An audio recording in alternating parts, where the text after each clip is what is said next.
Hello survivors and welcome to First Aid Spray, a Resident Evil podcast by fans for fans. This is episode 5 of the show and we're returning to Resident Evil 2 2019 to talk about the recently released Ghost Survivors DLC. My name is Psyniac, you can just call me Psy, and joining me on the panel this week, refusing to be Brian Iron's greatest trophy, it's the runaway Adam Russell Reeves. Hey gang! One eye on the prize, Forgotten Soldier, it's Serial Box 64, Jordan Sugru. Hello! No time to mourn, get to the chopper! It's Fire Button Steve Valance. Hello! Hello! Sorry. That's a bit more like it. This episode of the podcast, as all others are, is being recorded live in the First Aid Spray Discord server, which you can join now to hear unedited versions of the podcast and contribute to the conversation in the text chat, as well as talk to us and other Resident Evil fans about the series. It's also a good place to put yourself forward for file reading so you can appear in the show and to ask questions for our Bitesize Discussion segment. You can find a link to the server in the description of this podcast and on all our social media accounts.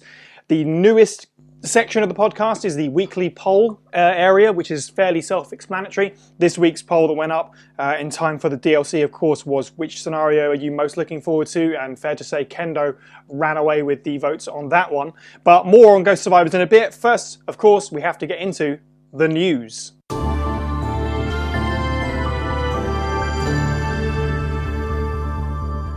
So our first bit of news is that Hirabayashi H says that if fans want a Resident Evil 3 remake, you need to get your voice heard.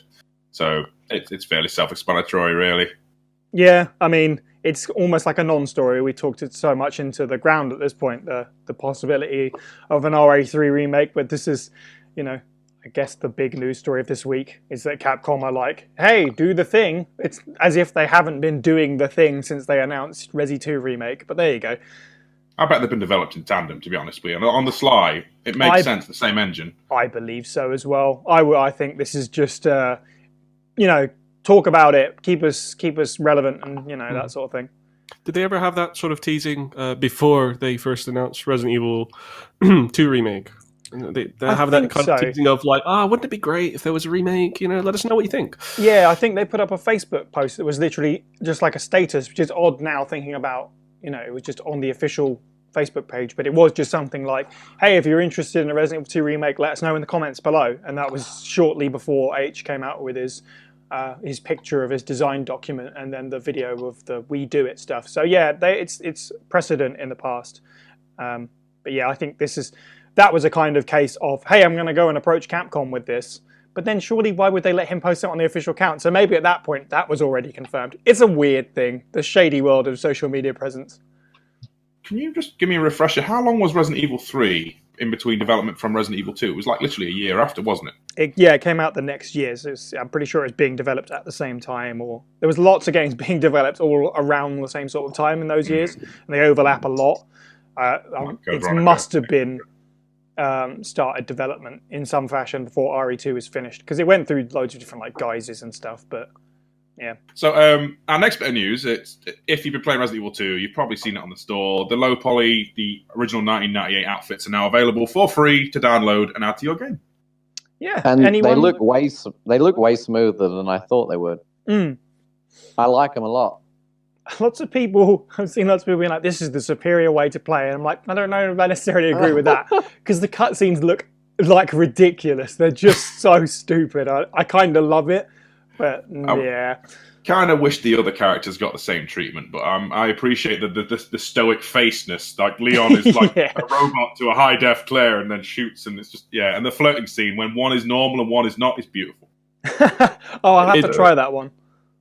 It's always great to see this kind of stuff when they throw in like a retro costume and skins like that in games and stuff, and this is probably one of the better ones as well. Like the details are they're nice. Like it gets across that this is from an old game, and yeah, it fits quite well. It's kind of strange seeing it in that kind of lighting setting, and it's certainly better than like some skins I've seen. Like, do you guys remember Max Payne 3 had a Max Payne 1 skin? Yes, and they tried to do the pained face.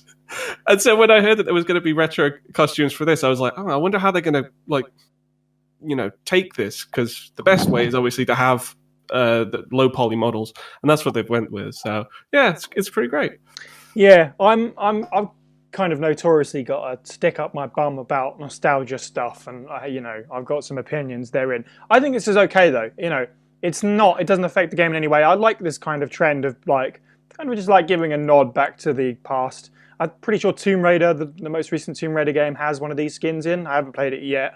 And there are other games. Resi 6 did this as well. I think it's a cool little extra addition that's just, it's an additional thing. My favourite, I did boot up briefly and mess around with it, and I did kind of get a laugh out of starting up a Leon scenario, and the first time you see any part of Leon is like his hand on the steering wheel. So moody opening of him pulling up to the gas station, and you just see this block on the steering wheel that's like just like a flesh-covered blob for like half a second. Yeah, very amusing. See, that's what's going to save the Final Fantasy VII remake if you get the low poly Lego mod. Right, playing at full speed in this like Final Fantasy 15-esque battleground, I will accept if you play as a Lego man with stump arms and broken legs. Okay, so our next bit of news then. Resident Evil Super Bundle is apparently on the PlayStation Store and has an 80% discount until the first week of March, and I believe this has literally every game available on the platform that's a Resident Evil title. Is that correct? I believe so. Looking at it now, I think this is just for PS3. Looking at the store website, it says playable on PS3, but I don't know enough about PlayStation to know if that's kind of like, well, these were PS3 games, but they're backwards compatible.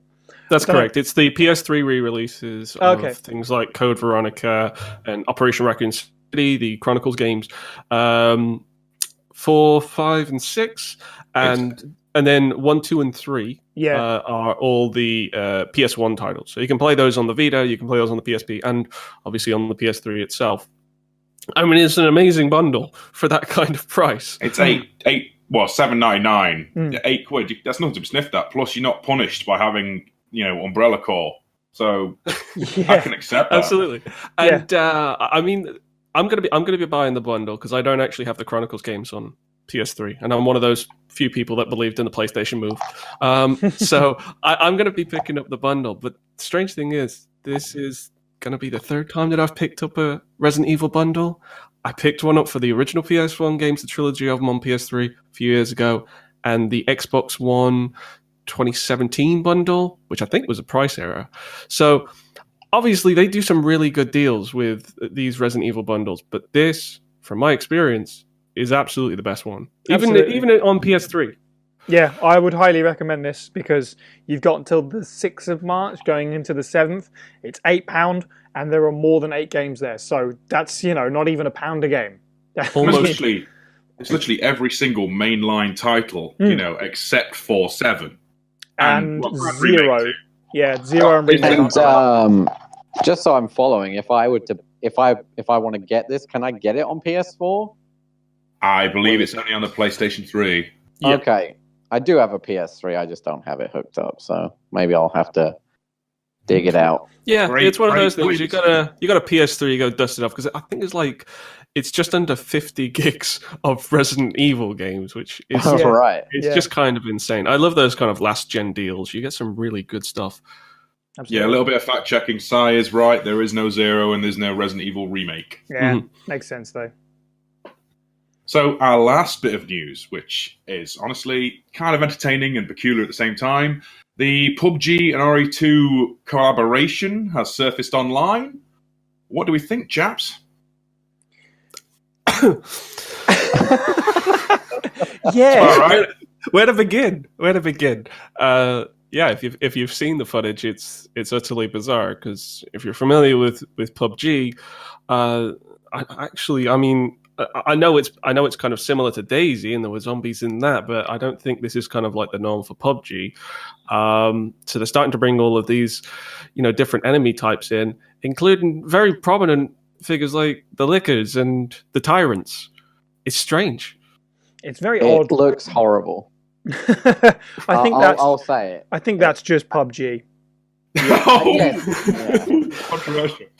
I think it looks goofy. Honestly, as someone who doesn't really have time for those kind of battle royale games and stuff, I think it looks like goofy, dumb fun. at the same token, Tyrant taking 5 or 6 machine gun clips while Birkin takes like about 2 seconds with a Gatling gun. A little bit of bias.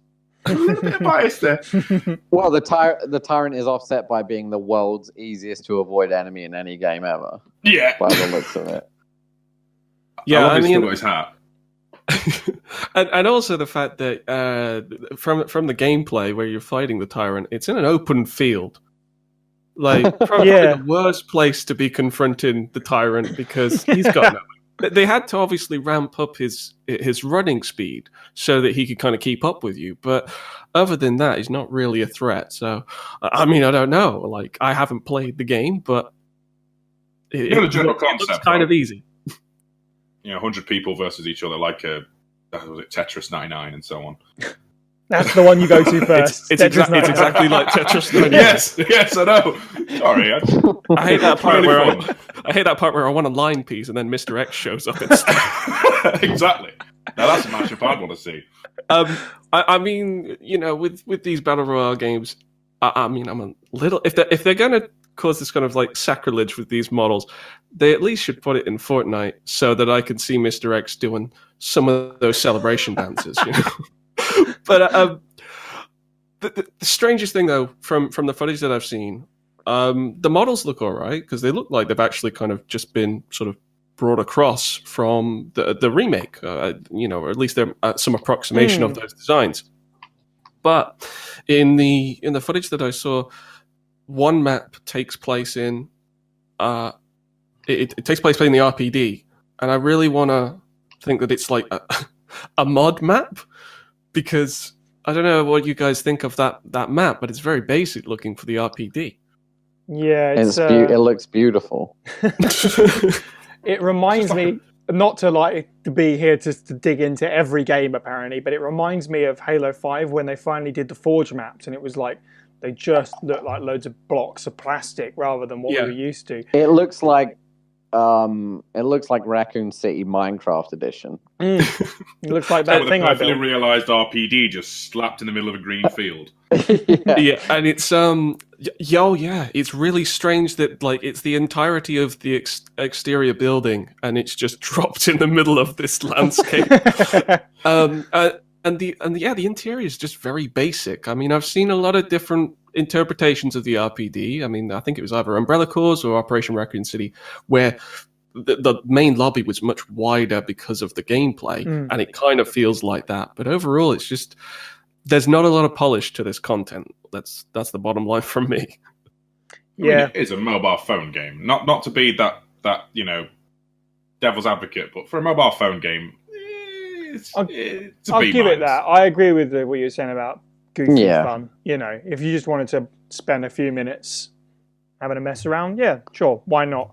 I'm not really sure when this is out. It might be out now. We're not exactly experts on PUBG. This seems like footage that's just kind of come out of nowhere. This doesn't seem to be an official thing, but it looks done, I guess. It looks done for what it's worth. So, yeah, I imagine it's coming very soon. I don't know if we'll talk about it again. So, this is one of those secrets of marketing where it's not necessarily apparent like how impactful this is, because obviously it is a bit of marketing. It's a tie-in that brings brand recognition of Resident Evil to people who may not play Resident Evil. And obviously we've seen it with Fortnite as well, with things like putting Thanos in to promote Infinity War and stuff. So I honestly don't know what the kind of the positive gain is for Capcom from this, but clearly, obviously, they've come to a lucrative deal to do something like this, where they take all of the most iconic sort of designs from the game and put them into another game. So I'm sure we'll see more of this, and it will be just as confusing in the years to come. And now, reading the file Anatomist's Note from Resident Evil Code Veronica, Mike Martin, who you can follow on Twitter @EvilDeadites. There's a demon in my mind. I can't control the fierce impulses that the demon sometimes drives me to act upon. It is a brutal ceremony.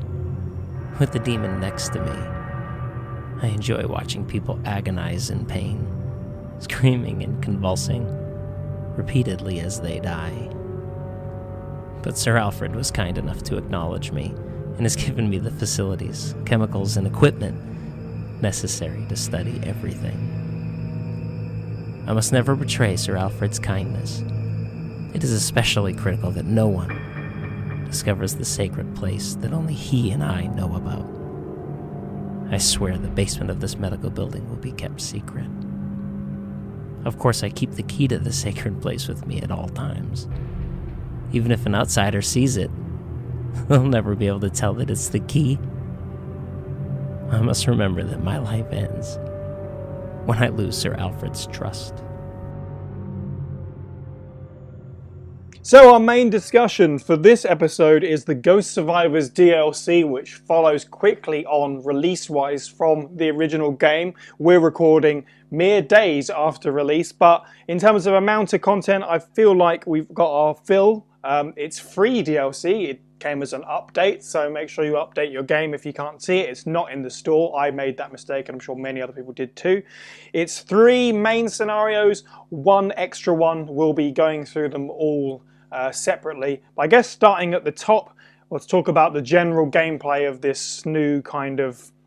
Yeah, they're essentially kind of like spin-off Forza Survivor kind of modes where you're running from A to B, but there's a little bit more to it in terms of that. Steve, why don't you start? What did you think about stuff like the vending machines and the backpacks and these new additions? See, I'd like to think that the backpacks are a very weird thing for me, because there's this backpack filled with loot, and rather than taking the backpack to therefore carry more loot, I'm going to just take what's inside it. But they're always fun. I like it's almost a callback to like Resident Evil 5 or Resident Evil 4, where you kill things and you occasionally get money or supplies. But it's always the same net gear. The vending machines themselves, I kind of feel like they're almost rigged in a way, because obviously you can only pick one, but 9 times out of 10, unless you've got a set, like, I am going to use this one thing, you're going to go for like the sure thing, like, I'm going to go for Magnum rounds, or I'm going to go for a flashbang.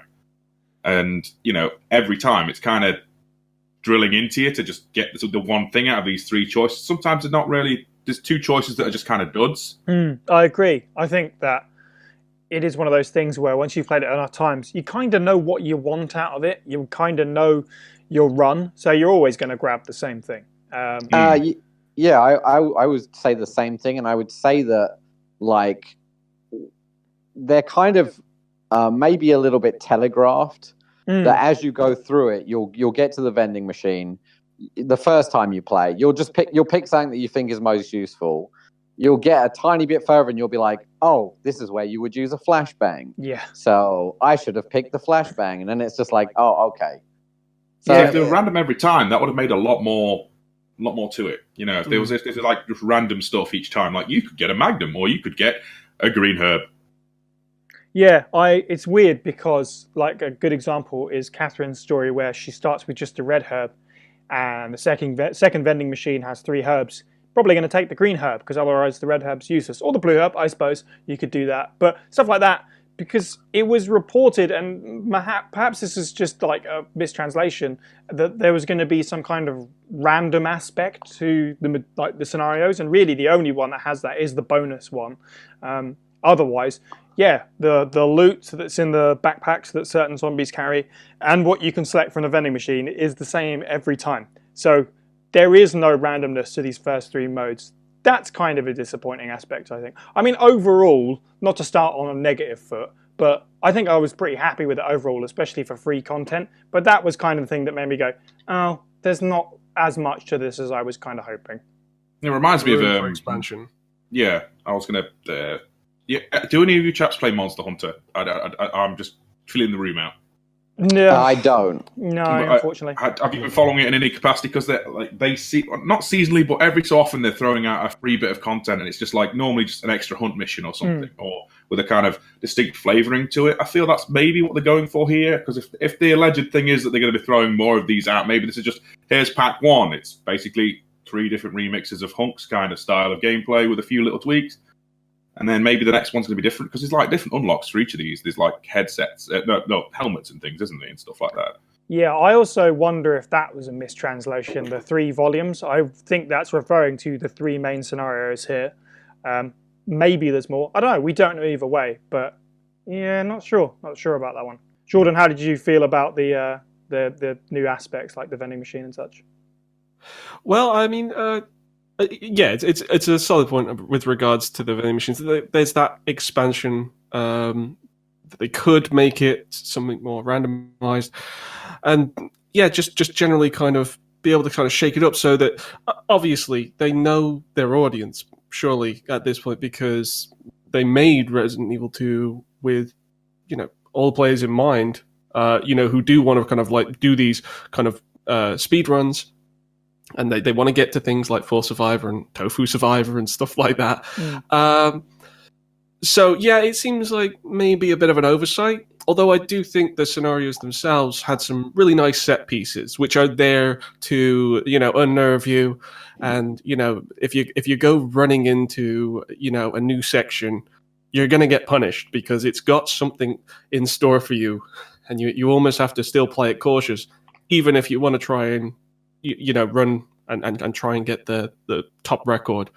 But yeah, like it's nice to kind of like have that kind of post-release support with the content, and yeah, I mean, I'd be up for more of them, definitely.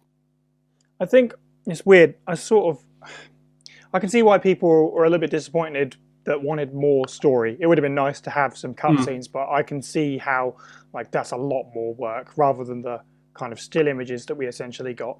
But I take a little bit of umbrage with the fact that people are like, oh, it's aimed at the speedrunners, I'm not interested. To me, it's just a little bit more gameplay. Like, okay, yes, maybe it is a little bit aimed at the speedrunning, and once you've done it, the aspect is to get better at it. But I'm not really bothered about that. For me, it's just kind of like, okay, I've done it on training mode, let's see if I can best it on the regular difficulty or not. In hindsight, you know, in the name it was Survivors, so there was some idea that it was going to be similar to those modes. I kind of went in with it sort of like trying not to have any kind of expectations, because you know, ultimately, if the game's just come out, if there was anything like, you know, extremely sort of brand new, you know, new areas, then you'd kind of expect to kind of get more in-depth previews for that. And that would be something that would probably be a paid option. So I kind of expected it to be, you know, some extra modes, as we've seen in plenty of other Resident Evil games, especially last gen. So yeah, it was about on level with my expectations in that respect. Yeah, I was actually pretty disappointed at first, but I think that was on me. I think that I kind of got an idea into my head of what I wanted it to be. I was really hoping it was going to be more like scenarios in terms of more story. Right, yeah. So and that's, I'm not going to knock Capcom, because that was absolutely like what I got into my own head. So I was super disappointed in that sense, but it wasn't their fault. The more I play it, the more I'm enjoying it. I think that the difficulty is kind of out of whack. I think I get way further in Forgotten Soldier than I do in Runaway. It's, I don't know. It just seems, I think it seems like a little bit misleading to say something is difficulty 2. And it seems to still be very difficult, like the Runaway, for me at least.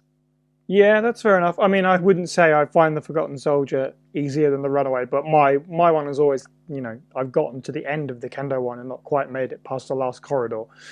The other two, I've gotten a little bit. My problem with the Runaway is that I missed 2 vending machines and I didn't realize they were there. And now that I know they're there, it's instantly become a lot easier, because, like you say, there's stuff in, like Steve said, there's stuff that's specifically in there that's kind of like, this is next a little bit. Right. Yeah.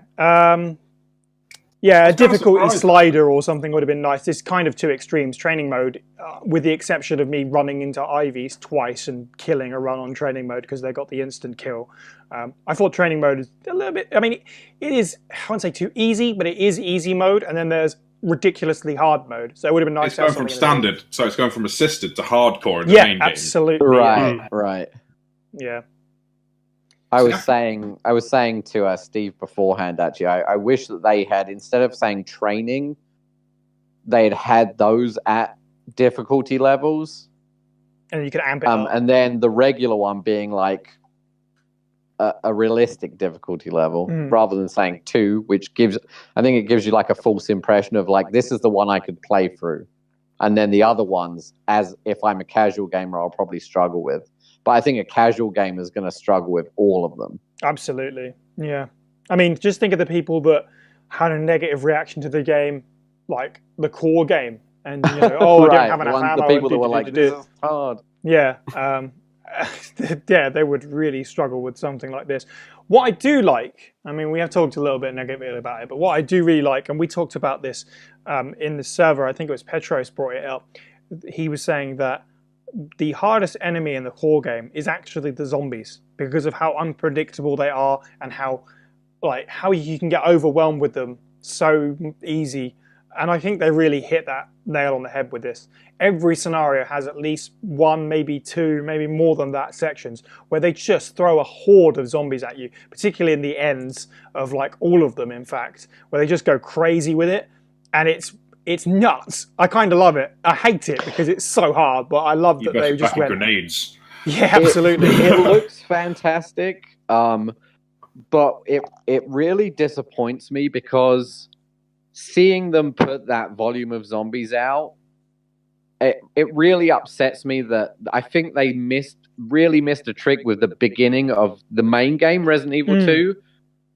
Can you imagine having that bus at the beginning and the zombies just spill out of that bus? Yeah, that's true. You're like, you know, damn, I'm going to have to run. Like, at the moment, at the beginning, you're like, oh, there's like 6 zombies around. I guess I better run to the police station. But if they had utilized like that bus or whatever, where you've just got just a straight horde of zombies, I think that would have made it that much better. What I loved about the DLC, and you've touched it perfectly, like it's kind of lacking in the main game, is just seeing the streets full of zombies, where you have both in Catherine's and Kendo's scenarios where you go through that sort of strip towards the RPD and there's all the zombies wandering around between the cars. I love that. Yeah, excellent. Super cool.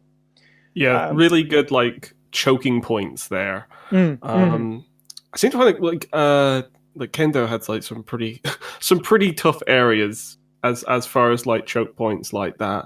They both involve liquors.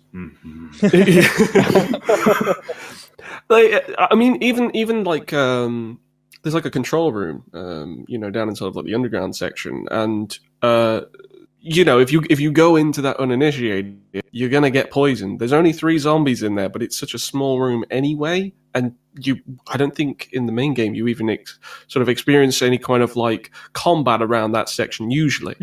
And then yeah, as you get towards the very last sort of main run, and yeah, it chucks so many zombies at you.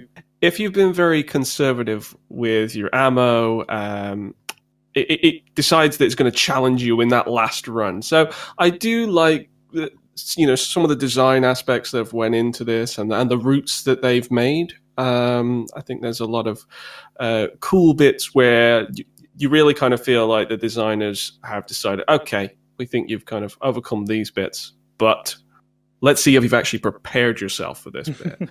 But yeah, Kendo's was like, I did not have fun with Kendo's because there's so many points when it can really go south, especially when you get to the sewer point. The sewers, yeah. You just have to accept that you're going to get poisoned almost. It's just like, well, I can either fight these guys and lose most of my ammo. You know, I can either fight the G monsters, or I just have to try and slug through it and hope that I have enough healing items and enough ammo at the end of it. So I like that aspect. And by the way, full disclosure, that was me playing this on training mode. Yes, I agree. See, I like yet to complete a single mode on any of the difficulties other than training. That'll definitely require some extra shifts, extra bit of work to like finish those on the higher difficulties, definitely. See, I like the fact the enemy placements aren't set in stone on between the 2 difficulties as well. That at least some minor bit of replayability, although there's like, you know, various ammo changes between the 2. I think the thing I appreciate most about this is the fact that they're all very short. Like, you can piecemeal it and just like, oh, I wanted to mix it up, I want to play something different. I'll just have a go at, like, I'll play Runaway for half an hour, or I'll play the Kendo story, or I think the Ghost one's probably the shortest one, isn't it? Yeah, possibly.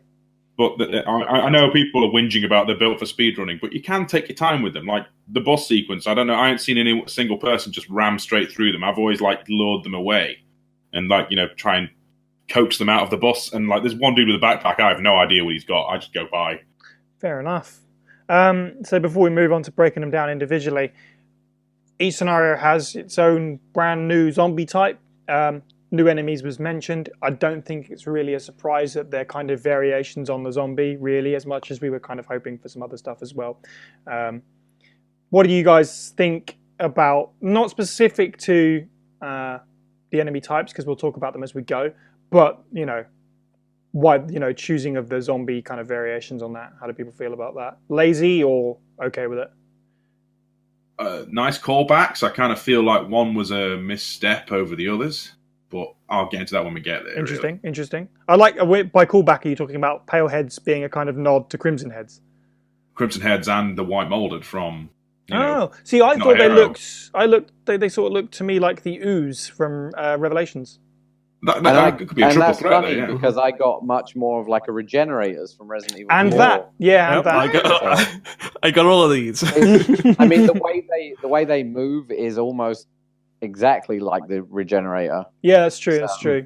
See, the reason I was saying White Molded was because you basically need. We're in the Runaway scenario. You need the super magnum rounds to put them down, which is just like you need these what were they called, ramrod rounds or something daft, weren't they?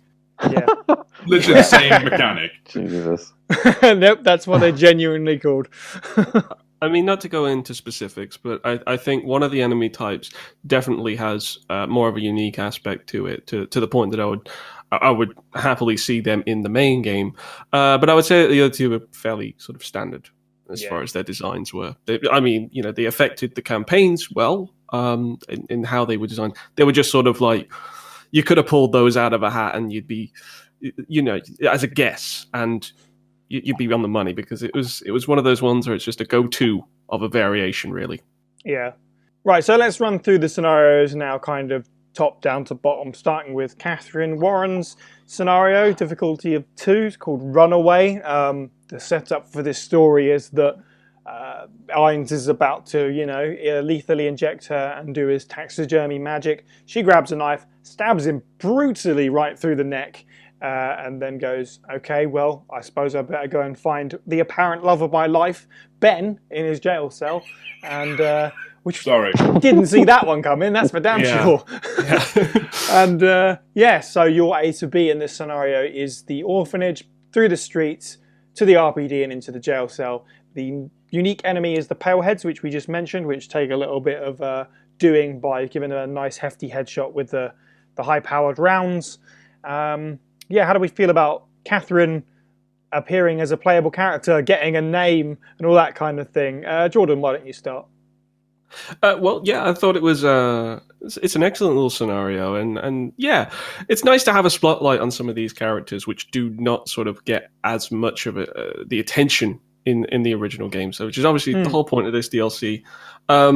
Obviously, it's non-canon, so this whole whole romance idea is just out there. Yeah, I mean, just for fun. This scenario of the 3, and we've been told they are non-canon what-if stories, but this one is the one that definitely can't happen. But that doesn't mean the relationship can't happen in this universe. There's nothing to say that isn't a thing in the original, I definitely thought this was had a nice, unique pace to it, because compared to the other 2 scenarios, this one requires a bit of foraging, I guess. Not too much, but you need to find items in order to pass through, namely keys. So there's quite a few areas where you'll need a key to get through the next door, and it will usually be in a backpack, where you'll have to retrieve it from a zombie. So it's a little bit of extra work. You can't just kind of like run through. Yeah. And so it's tripping you up in that way. I mean, just to make one note, let's get right to the sort of the conclusion of that scenario. It shows Catherine running away with the alleged love of her life. And I just thought, like, because the story in that one concludes in the jail. And I was just, all I was thinking, I couldn't help but think this. I was like, there's no way they got out of there alive. They go back around that corner and that horde is still there. I almost and then they got eaten. Happy ever after. I almost need to see a second scenario where they both dropped rocket launchers, because that's the only realistic way I could see them getting out of that. But yeah, Catherine, she faces quite a lot of different kind of challenges. Like, I mean, they all face their own specific challenges, but it's got a nice variety to her run. You've got these pale heads, you've got the dogs. You have a really nice set piece with the bus and the zombies kind of pouring out. You have to be either very patient or just very brave to kind of run towards that bus straight away. And yeah, I thought it was. I'm not sure if it's my favorite. I think it's tied as far as my favorite out of the scenarios. But yeah, I really liked it. That's fair enough. I think for me it was the one I was most excited about, just because it's so weird and out of left field. Like, she's she has even less of a role in Remake 2 than she did on the original, and in both she's just a body on a table. So it seems like such an odd choice, but I was really like, that's pretty cool. And giving her a name as well was kind of nice. It's the first time in 21 years that she's more than just the mayor's daughter. So I thought it was a nice little extra for this nobody character. Adam, what did you think about Runaway? I enjoyed it. I did. It, like Jordan said, I like the beats it went through. It had structure in the way of like finding the keys and unlocking the doors. It wasn't so much of just a run and gun. I guess I struggled a little bit with the mayor's daughter being pretty proficient with firearms. I mean, it's America, so I guess whatever. But I had a little bit of an issue. I felt like her scenario specific enemy, while she has the easiest difficulty, I actually felt like it was one of the harder enemies in terms of its resilience to firepower. So it means you had to use your good ammo on dispatching them, and its movements, like we were saying about the regenerators, it's very stumbly and jerky, and it moves its head around a lot. It's a lot harder to hit than, say, kendo zombies, where with the kendo ones, if you could get a good range on them and get a good headshot, you could take them out pretty easily. And same with Ghost's enemies, they just took a bit more thought into taking down. I felt like she had the roughest enemy to kind of take care of, and they always showed up in numbers, it seemed like. So that was a bit odd for me in terms of difficulty scaling. I think that in general, I think that the Steve was saying about it not ending well for them. I honestly think that's the story for all of them, and we'll get into it as we go through the other two. But I think that the last scene of them running and the dogs, I think that's their death, essentially. But all in all, with this scenario, I did enjoy it a lot. It was nice to see the things. I think I audibly gasped when the zombies poured out of the bus because we hadn't, like I was saying earlier, it didn't really happen in the main game at any point, and I wasn't sure on the technical limitations of that's true, putting that many bodies in one area. I didn't know if it would cause issues. It didn't cause issues. It was actually really awesome. I love that. Cool. That bit is kind of like my defining moment for these games, for these extra pieces. I love it. Yeah, I love that because it starts to happen and you're like, okay, and then it just keeps on. There's so many of them. It keeps happening, yeah. I got a bit of headcanon there for you, though, if you like. She's the mayor's daughter, so perhaps she's got gun training because he knows, he's kind of... True. he's in bed with the wrong people because, Umbrella and that. So maybe she's been trained to almost defend herself just in case. I also kind of love that she's sort of in this relationship with a journalist who could potentially ruin everything, including her father's career. There's kind of a It always twisted beauty goes to that way in movies, Absolutely. though, right? Screw you, Dad. Steve, any thoughts on Runaway? Okay, I'm probably showing my hand a little soon, but this is easily my second favourite scenario of the whole bunch. Everyone's touched on the moments, and I think this one's got 4 pivotal moments that just make it for me. And obviously the bus, which reminds me of the original RE2, with there's zombies everywhere. There's zombies in the remake, don't get me wrong, but nothing like the East Hallway in the original, where you go into the room and there's 10 of them just piling through. Okay, I'm going to get bit to death then. Great. Yeah. And then straight after the bus that we've talked about where zombies just pile up, then if you're playing on standard difficulty, you enter a basketball court with 4 lickers and a random zombie in the middle.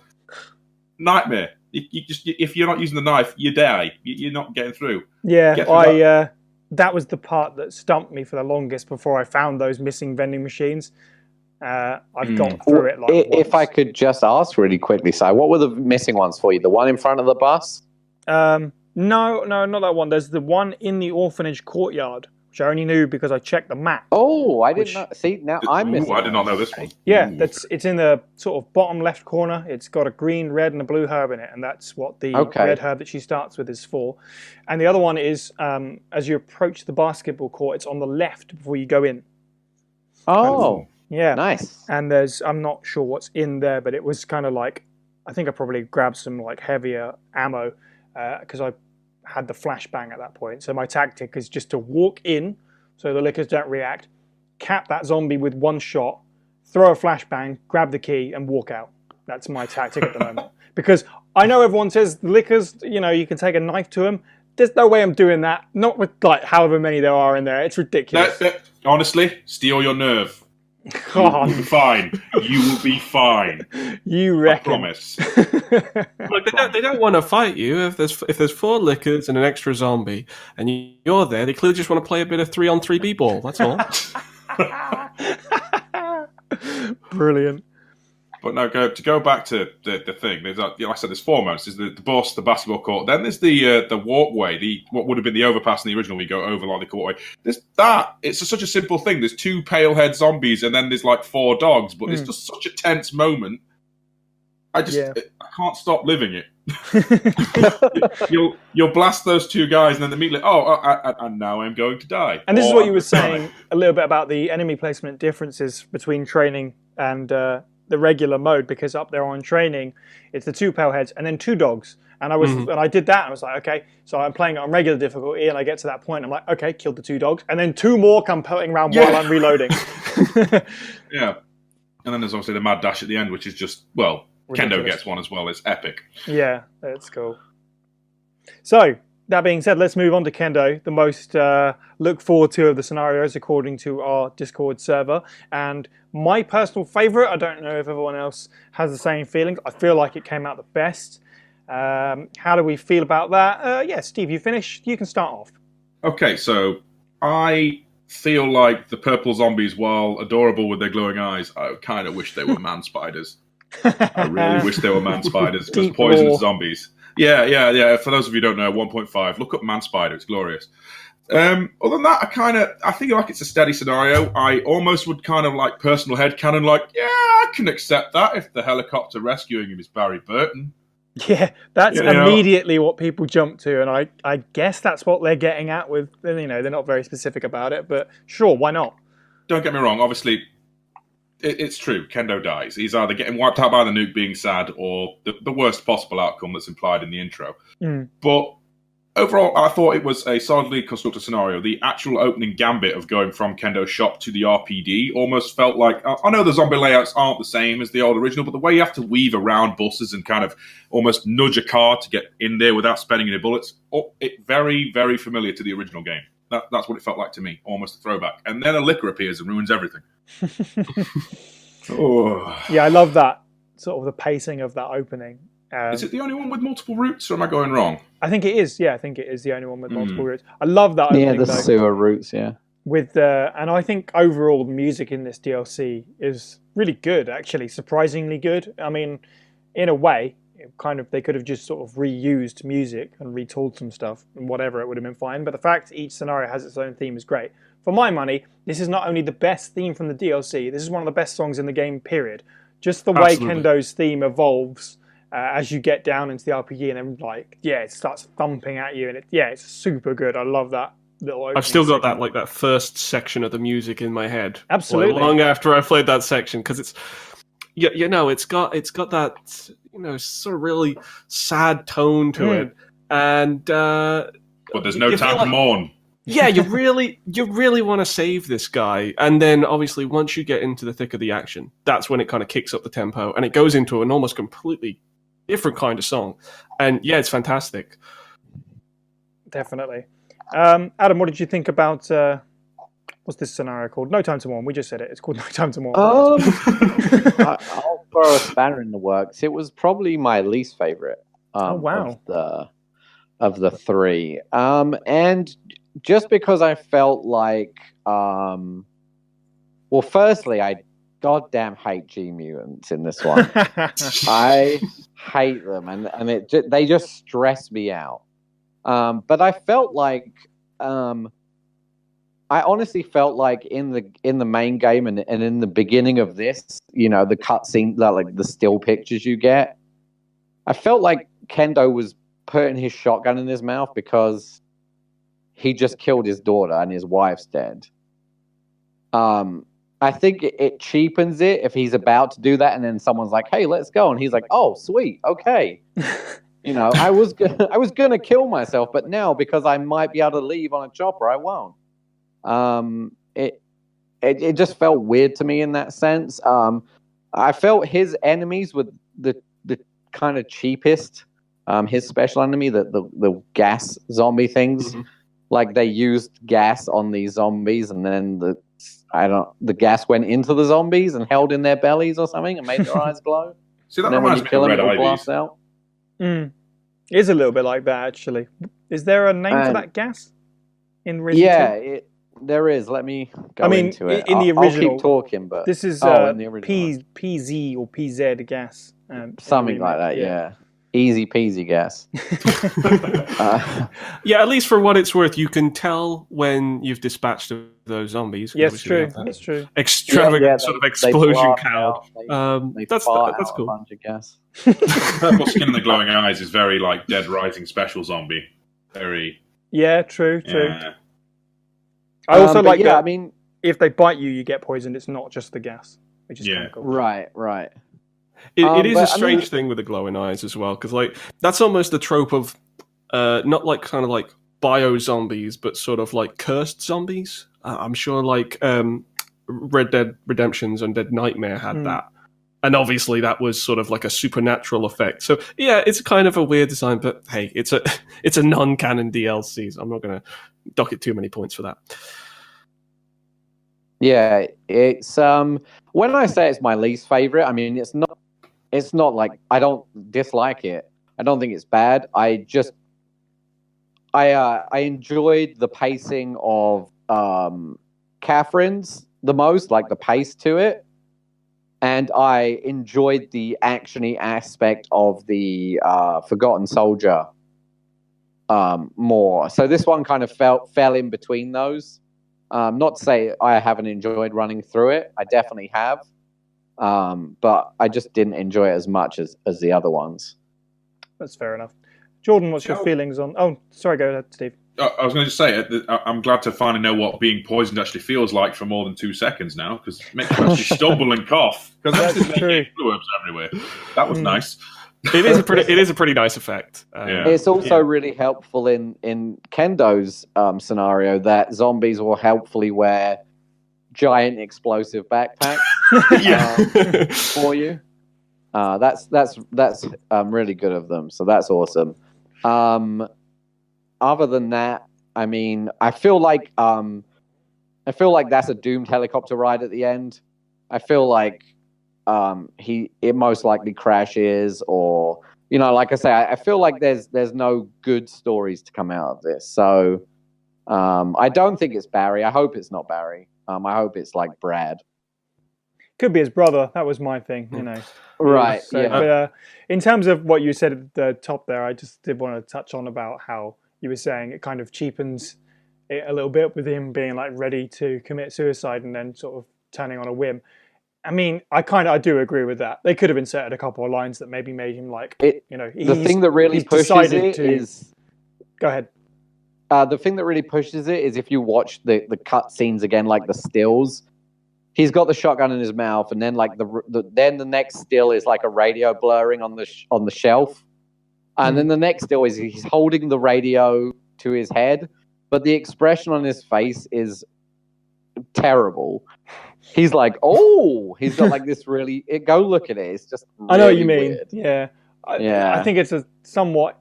It's not an easy. I wouldn't call it a fix, but it would have been easier if they'd put something in that sort of brief text at the beginning where it's like, you know. He decides to live for the sake of his wife. For sure, exactly. Something just simple like that would have been nice. You could write like the city took his wife and his daughter, and he's damn well not going to make sure it takes him. Yeah, something kind like of thing. Yeah. Exactly. See, I thought with the title, I thought it was actually going to be set after his wife's death, and then trying to find a cure for his daughter. Oh, that's what I would have loved. See, if it was like stories, that would have been awesome. I think that would have been really good. But that's theory territory, isn't it? Yeah, there's really no simple way of kind of bridging to that to kind of make that awkward segue to him kind of making the escape attempt. Yeah. Because you either have him on the brink of suicide, or you have him having just killed his daughter, and then he gets a helicopter call and he's just like, okay, bye family, you know. And so there's no simple way. Before I get into my thoughts on the scenario, I'll just bring this up with Adam. Right, we've had 2 scenarios so far, and in both endings, you've said that they probably die anyway. All right, give us something to hold on to, man. Never. I want to believe that Kendo made it. He didn't. He's dead. You could headcanon this. Capcom have said he definitely dies. If you'd like to, you can headcanon this. Which is really dumb of them, because it's like. Yeah, here are stories that are completely different to the story, and we're going to tell you that they don't have anything to the story. By the way, they all die anyway. Yeah, kind of. So, go ahead. I'm sorry. I actually just thought of something I did want to bring up. I guess it could go in anywhere, but I would have liked it if maybe the Mayor's daughter story, like. If they're going to be bleak anyway, I would have liked to seen her like trying to escape, and then you get to the end, and that's where Irons gets you. Knife still in throat, going, "Excuse me." No.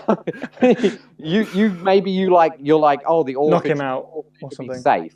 So you start wherever, and you try and make it to the orphanage, and then when you get to the orphanage, you get into that room, and then like Irons like. Gets you with the syringe and you're dead. Like that would be like cool because it's still in canon. That would be a dead cert for bleakest DLC of 2019. Hell for sure. To go over my thoughts on No Time Tomorrow. I mean, I would probably say that this is my favorite, but mainly because of the character. I thought it was the most interesting. I mean, he's a gun shop owner, so you'd think he'd have a decent chance. I quite like the sort of I don't want to say basic, but it's quite a sort of straightforward arsenal that he has. He has that kind of that actual sort of like stun rifle that you can get, but other than that, you're most going to be familiar with the handgun and the shotgun. Arguably some of the sort of like weaker firearms amongst all of these scenarios. And so when he gets thrown some of these sort of like, tight corridor fights, he's got a horde of zombies, that's a real slug. I mean, when you have to kind of, pick your battles and stock up on that ammo, and then you just have those points where it will be just an absolute blaze of glory when you're getting into that final hallway and you're just trying to take down as many zombies as possible so that you can get some kind of way through. In comparison to the others, I like that aspect. I mean, obviously, was more familiar with Leon's campaign, where you start off with sort of the weaker guns. And now, reading the file Secretary's Diary B from Resident Evil 2 1998, DQJ, who you can follow on Twitter at Q_J_6. June 8th. As I was straightening up the chief's room, he burst through the door with a furious look on his face.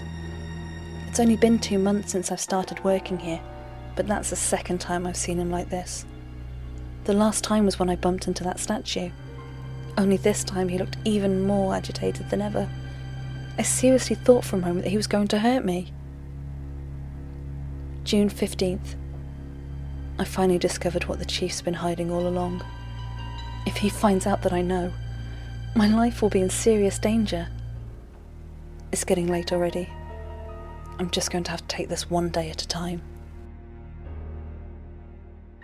And the final scenario that comes pre-unlocked is Forgotten Soldier by the character, featuring the character Ghost, who is an additional member of Hunk's little squad, who I guess hangs out in the lab for a week in the same way that Hunk does in the sewer, because his scenario starts with him seeing Ada, or seeing the G-Virus be dropped when Ada falls and all that business, and he goes to pick it up and complete his mission, making his way out of nests with it. Jordan, what did you think of Forgotten Soldier? First of all, I love the aspect of that Ghost was there witnessing the dropping of the vial. Like, it's one of those kind of like typical kind of spin-off story things where it'll have an extra character who witnessed it from a certain perspective. I always like this kind of like springboards for characters. Yeah, it definitely feels like a quicker run than the other two scenarios, and obviously you have kind of pretty decent firepower, although it's a bit unwieldy because you've got the automatic rifle that still seems to take a lot of rounds to bring down normal zombies. Yeah, but it was a decent run, but it's one of those ones which will have you thinking about how you conserve your ammo and how you're using the ammo, because obviously you now have different types of enemies. You've got these armored zombies, which actually remind me a little bit of Zombie U. When you'd have like the riot police, they're a bit tougher because you have to tactically take them down. As we mentioned earlier. But yeah, in that respect, it's a decent. It's probably my least favorite of the scenarios, just because it's a little bit shorter. I feel, and really it comes down to just how you use the rounds and things like the grenade launcher and stuff like that. It seems like a lot of those tactics are kind of sort of like set in stone. Really, like this is the right way to do it, and there's not too much of a difference. Maybe you guys feel a bit different in that way. I actually played the training run of this. I got almost all the way to the end. I thought I was finished, but I was very low on health, and I thought I'd just wait for the shutter doors to open, so that I can get to the car. And then I didn't realize that Mr. X is in this scenario, and he tapped me on the shoulder and then punched my head off. So that's how my run ended. And those are my impressions. But yeah, it was all right, but least favorite. I would agree. I'm in the same boat. It's my least favorite. I also did like the surprise there at the end. I think this one, it's kind of got a mix of stuff, because I think the so-called A-gear zombies are probably like the least inspired of the lot. It's like, they're zombies, but they got various bits of armor. So this one, you have to shoot it in the chest. This one, you can only shoot it in the leg. This one, you can only shoot it in the head, just kind of randomly. But what I did like about this one, I mean, it's true of all of them, to be fair, but certain areas in this one especially, it's kind of cool to see areas that you know from the main campaign, but you're going the opposite direction, especially where he starts at the turntable and then running, like weaving through kind of that exploding area. You never see that from the opposite direction in the campaign, because you're always making a straight run to the final boss. And that's true with the main kind of street before the RPD with Kendo and Catherine as well. You don't ever go the opposite direction. There's a few of those in this scenario that are kind of like you're running the other way, like the final area where you're running up the stairs to get to the cable car. I kind of like that. But yeah, otherwise, not totally sold on this one. Steve, how did you feel about Forgotten Soldier? Honestly, I appreciated it for its brevity. It's the shortest one. At least it feels the shortest one. But I know this is going to sound silly, but it feels the most video gamey because the way that either that or the uniform policy and the Umbrella Lab for these A-gear zombies is ridiculous. Because I'll just have my leg one on, or I'd only wear my helmet, and it's just kind of. And I appreciated playing as basically a nerfed hunk and having to do a different route, but it really didn't seem all that exciting to me. The location did, like you said, going backwards through the escape route. That was fun, but Ghost himself, he's got a cool mask, but he's just he's going to die against silly armor-plated zombies that wear their uniforms in very strange ways. No, least favorite for me. Yeah, Adam, how did you feel about Forgotten Soldier? Like I said, it was probably my second favorite. I like the more action lilt on it. I agree with the riot zombies. Once you've kind of got over the kind of the fact they're a bit silly, and like the majority of them are just like, I wore all my armor except my leg. It's kind of, they're kind of easy to take down in terms of like, you just have to be more careful. You have to pay a bit more attention. I normally go for leg shots in this mode anyway. I find that the submachine gun, it's effective when kneecapping enemies. And almost all of the riot zombies have a leg exposed. There are a few that just have a head, but for the most part, most of them are just their leg. So yeah, no, that's what I found to be. Silly me, forgot to put my boot on. Oh well, I've got to work anyway. Exactly. That's the first thing he tried to eat when he became a zombie. Like, it definitely feels like there's budgetary cutbacks on uniform. Yeah. We've all got to share these, 3 of you guys have got to share this armor, so one gets a leg. I felt that I loved the inclusion, just like you guys. I really loved the inclusion of Mr. X. That was super awesome. It was fun. I luckily didn't get surprised by him when I got to that point and turned the corner and the gate was kind of rising slowly. I just turned around anyway because I was like, better watch my back. And then he was right there, and I was like, oh shit. So it was like I had to do a runner. But it was I had a lot of fun with it. I thought it was a fun mode. It was quick.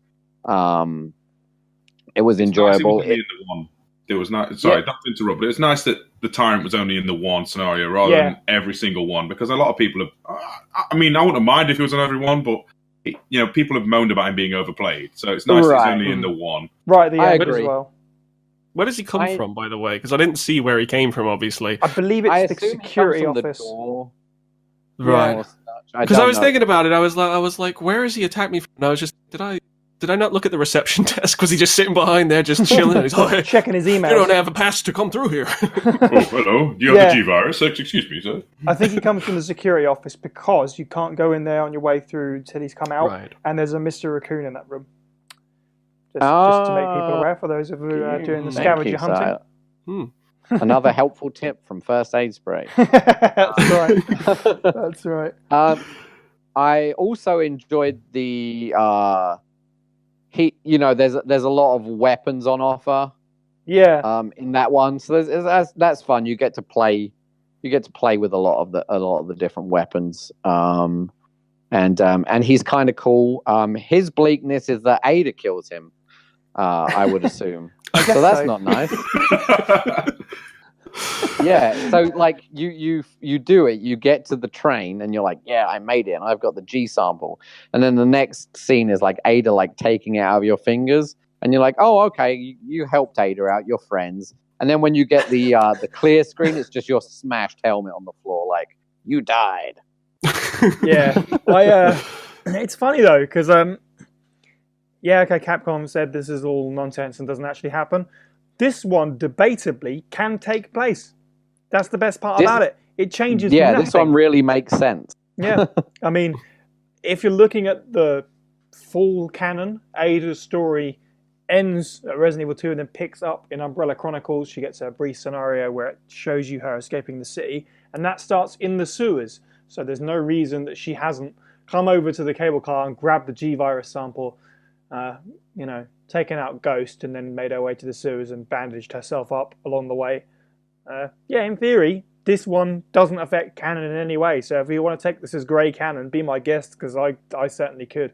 I don't particularly I don't care for Ghost as a character too much either way, but why not? It's an extra little tidbit. See, in if he said something about extraction points, maybe. It's a little. I felt it was a little odd that like his name is Ghost, and then they called the entire thing the Ghost Survivors. It's like, wait, what? I mean, if you're going to call it the Ghost Survivors, call him something else. Right. I think it's a Charlie's Angels situation there. The Ghost Survivors. Yeah, that'll be the next Resident Evil game. It's him, Kendo, and Catherine. Excellent. The Ghost Survivors. Oh dear. I also this is a bit stupid, but like on the lead up to it, I was thinking, okay, this USS soldier, they haven't dropped his name. What's it going to be? Are they kind of like leading up to something here? Is he going to be one of the guys that you see in the video cassette? Like there's Kirkpatrick, I believe, is a name that you see and stuff like that. Could be one of those guys. And then my brain started doing, that's one of them. My brain started doing sort of like wild leaps at things.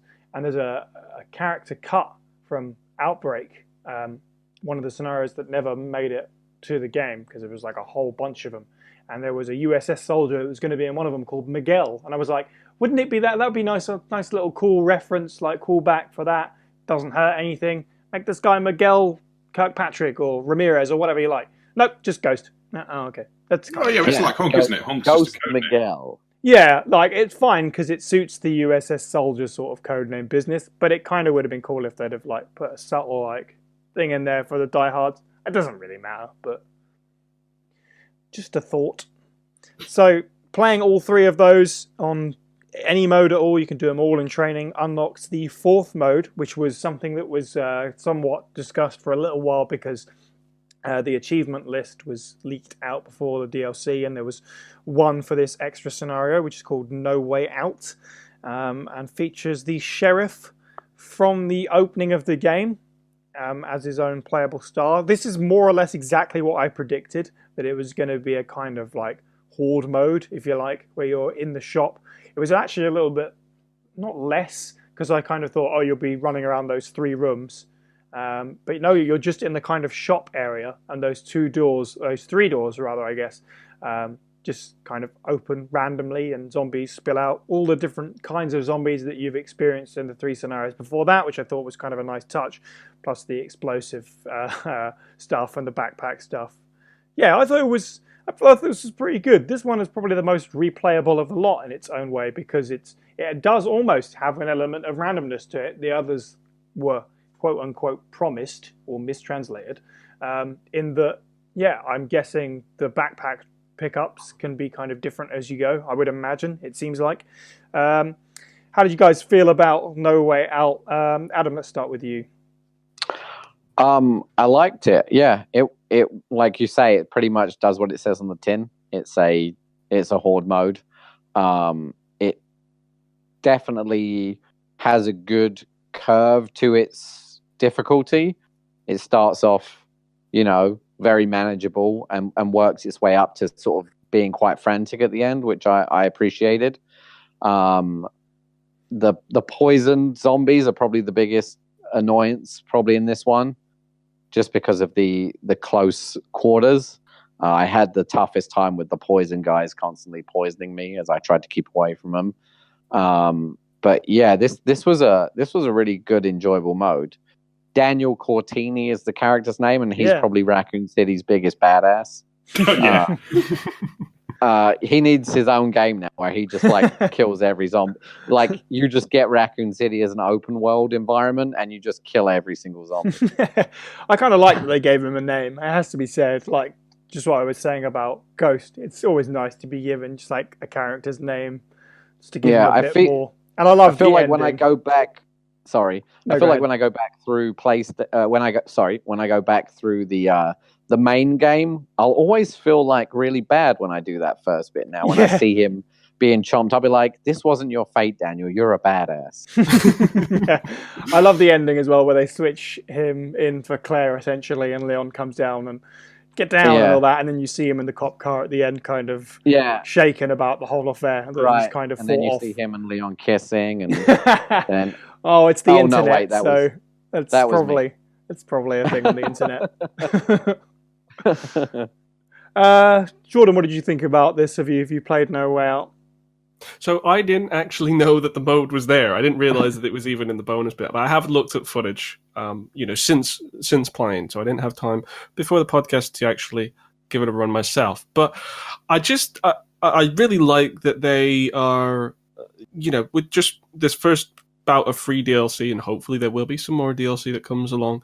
I like that they are kind of like feeling out what they can do with their game. Like, they've built this, a whole new game, and a whole new way of playing, in those famous areas that we've seen in the original, and kind of just playing around with the idea of, just like the hallway runs in the Ghost Survivors and the set pieces. Here, it's like, right, we're gonna basically do a horde mode within a very confined area, and see what kind of like tactics come out of that, because you've got very dynamic enemies in this game, especially kind of compared to some of the previous Resident Evils, which have had like mercenaries mode and in open spaces.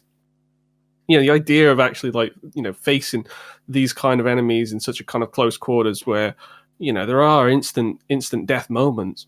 I think it's a very kind of clever idea, especially just to kind of like include that. It's just a little freebie, just a little bonus. And obviously they're getting their mileage out of all of the locations that they've created for the game, because obviously you only spend about 5 minutes there in the main campaign. But here it's actually got its own mode, and so everybody expected that to be the case, and I like that they included it. I think it's a kind of it's a positive message for what the developers, how the developers feel about this game, in the fact that they've said, right, we've built something and we really want to experiment with this. We really want people to have the real breadth of exploration with what you can do in this game in regards to combat. Absolutely. Steve, any thoughts on No Way Out? Okay, so first things out of the gate, yes, this is my favourite scenario. But there's a few things I love about this, and it's like the actual intro text. It's basically, what if he just did a bit of research about what's been going on previously, and this might be one of those cannibals I've been hearing about. Takes it out. You mean headlines like "criminals still not caught"? Well, no, it's like people eating people, and all that. That's like, well, that's literally one of the headlines it gives you, though. Criminals still not caught. Well, yes. And then he proceeds to go from being, unfortunately, this red shirt who gets jobbed off in the first bit of the game normally, and he's now the most badass dude who just like, I'm going to just pick up this shotgun, I'm going to pick up this machine gun, this grenade launcher, goes ham on these bizarre zombies that in this altered timeline, all of them would just billow to this one petrol station in the middle of nowhere. Like, if this was any way... Yeah. The sheer ridiculousness of it is just like, I'm loving every second. And then, the fact you've got infinite ammo and you can play around with it, it's a nice little way of relieving stress. I'd say although it's easily the hardest of the other scenarios, at least in my opinion, to do properly on standard mode, it's nice and almost less stressful, because it's just, you just got to take out the zombies. That's all you got to do. Mm. And then there's obviously the zombies with the gas tanks, and you can if you know when to tactically drop them, and you can use them as future landmines and things. Don't just blast them straight out of the way. You use them as a trap, just as a little tip. And obviously the nice role reversal at the end, and then the oh god, what have I been through? That last shot just makes me giggle. In the car, he looks so worried, and bless him, that version of RE2 where he drives the Raccoon City and there's now poison armored zombies everywhere, that would be hilarious. Daniel Cortini, hats off to you. You're not Joe Baker, but you're up there. The only thing that we didn't really touch on that we should probably bring up is the cosmetic changes to this game, the unlockable heads. They're a heck of a thing. It's they're all cosmetic except one, which can give you infinite ammo. I don't have it, so if anyone does have it, if you can correct me, I assume it's for all weapons, but you know, Yes, in any scenario. It is it's for all weapons. To unlock it, would you like to know? Yeah, go for it. All right. Beat no way out using only 60 handgun rounds That is ridiculous. on standard. Okay, fair enough. But otherwise, cosmetic changes. This one's been interesting because there's been a lot of reaction to this that has been less than positive, and it's kind of silly to me.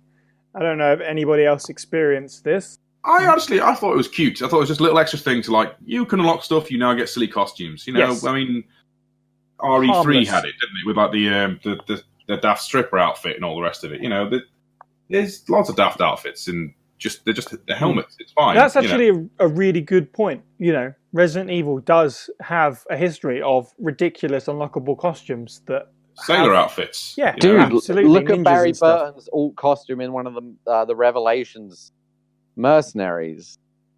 It's like a weird like American flag bikini kind of armor or something. So It looks weird. insane. So is that what the complaints are? That it's just kind of silly, or Well, the complaints particularly that I've It's seen, like not Resident Evil. yes, is that it's Fortnite-esque, which is, and get this Fortnite out of my game, and I think that's entirely ridiculous.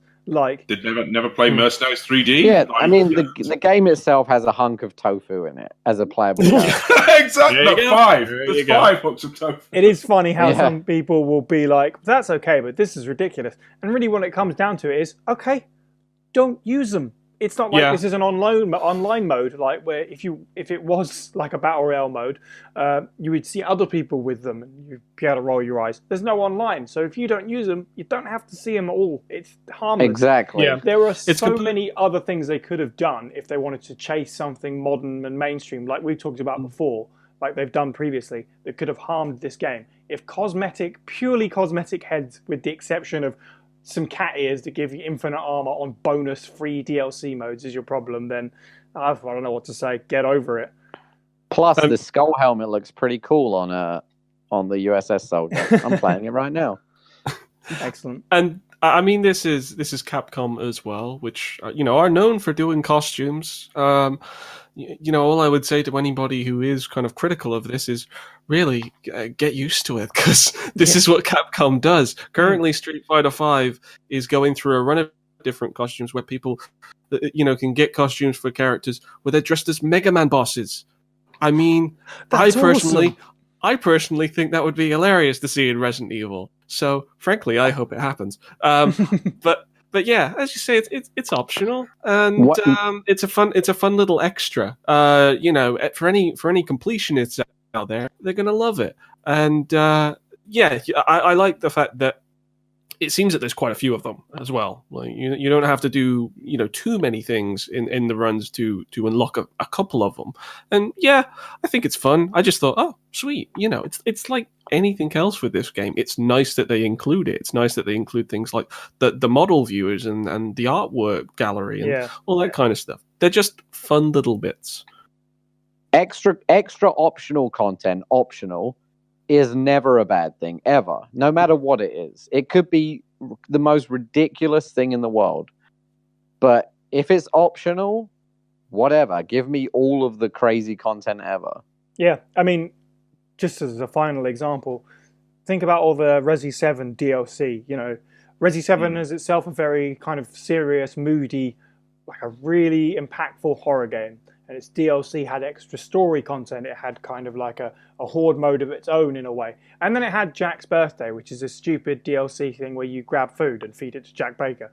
And, we're not looking back on like that, like, oh, it ruined the game.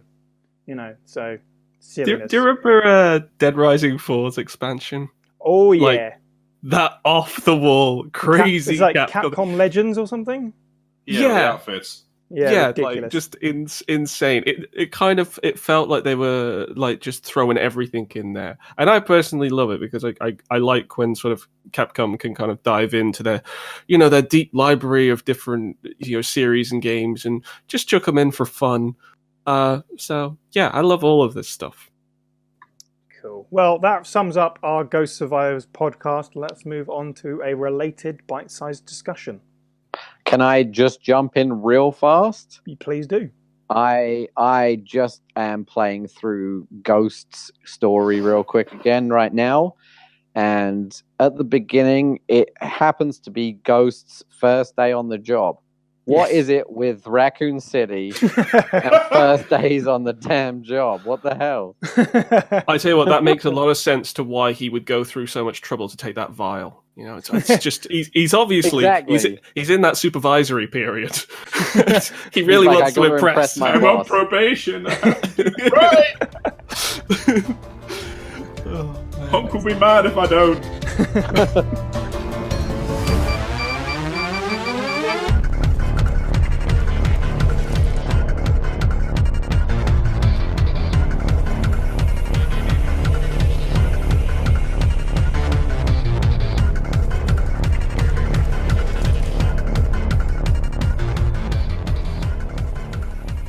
So our bite-sized discussion this week is DLC related, whether it's Ghost Survivors Volume 2, if such a thing exists, or something else in the future. Perhaps we'll get more, perhaps we won't, but let's talk theoretically.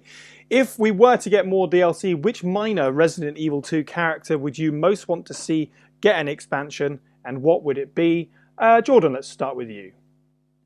I think Marvin is obviously is probably the answer that we all probably give as the most easy answer.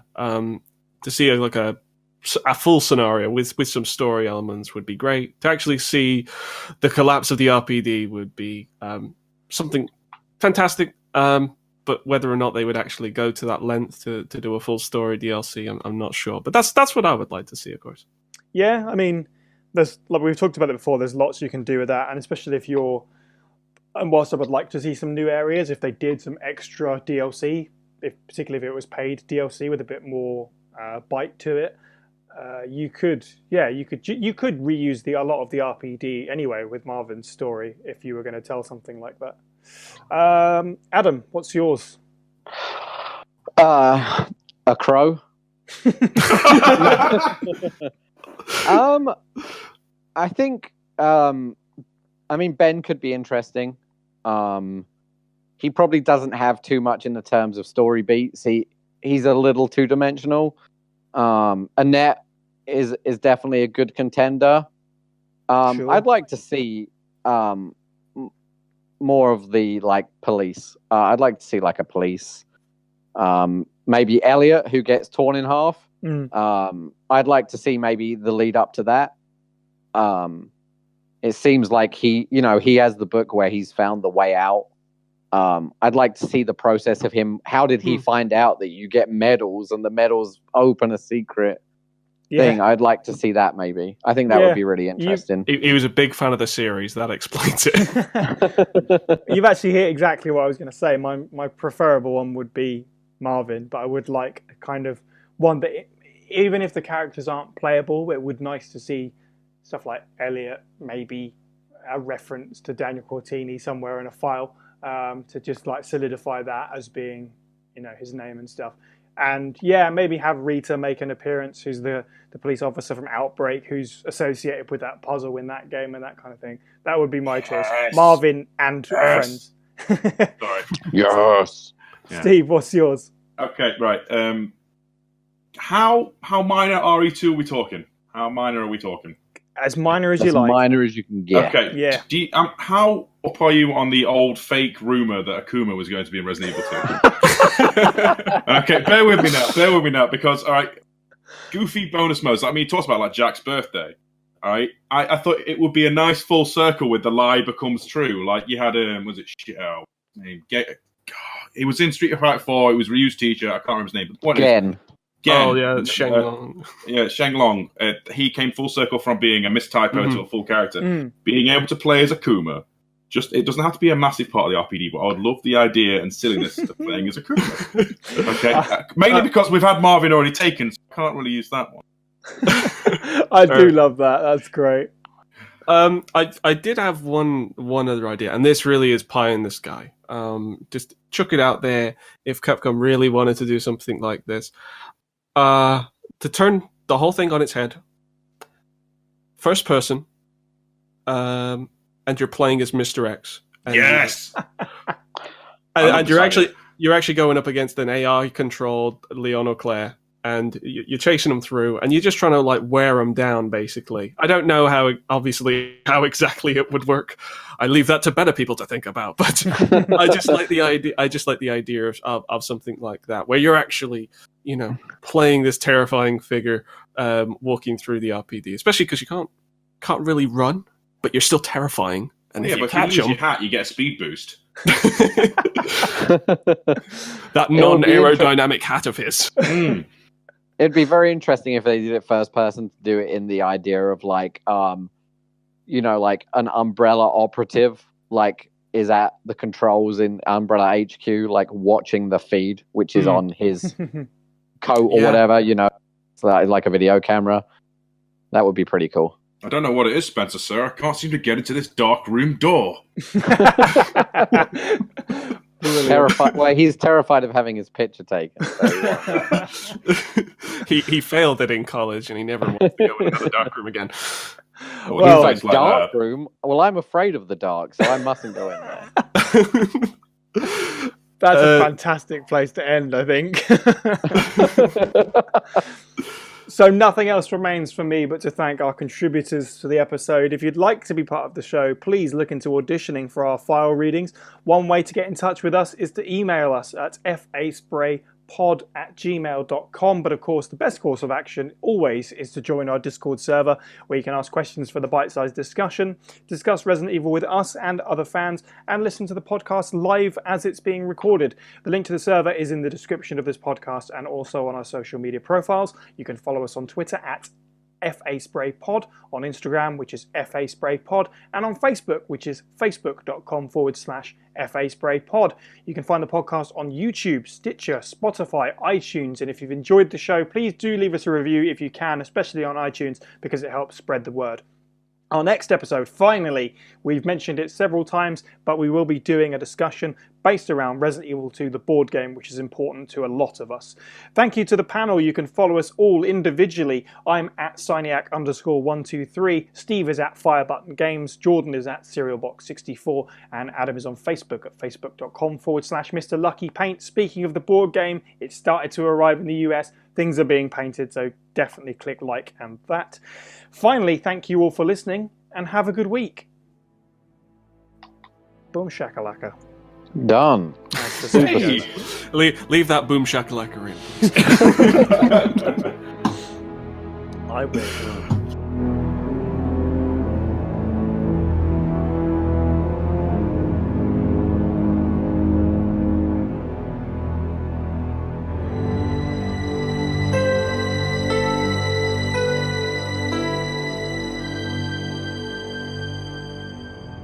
I made a mistake. I listened back to our last episode and I missed a swear. So hopefully we don't get in trouble being probably not having me, right? It was. It was. I bleeped out you saying one and I didn't bleep out the other, and it was the worst of the two. That was so confident, by the way, Si. That Adam asked, was it me? It's like, it was. It was. Absolutely it was. You made my life a living hell. All you ended up doing, Si, was making it sound like I said something extremely bad the first time.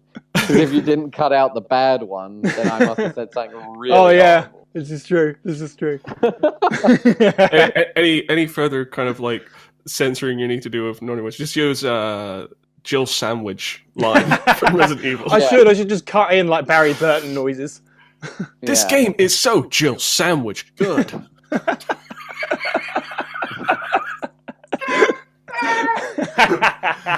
Oh dear.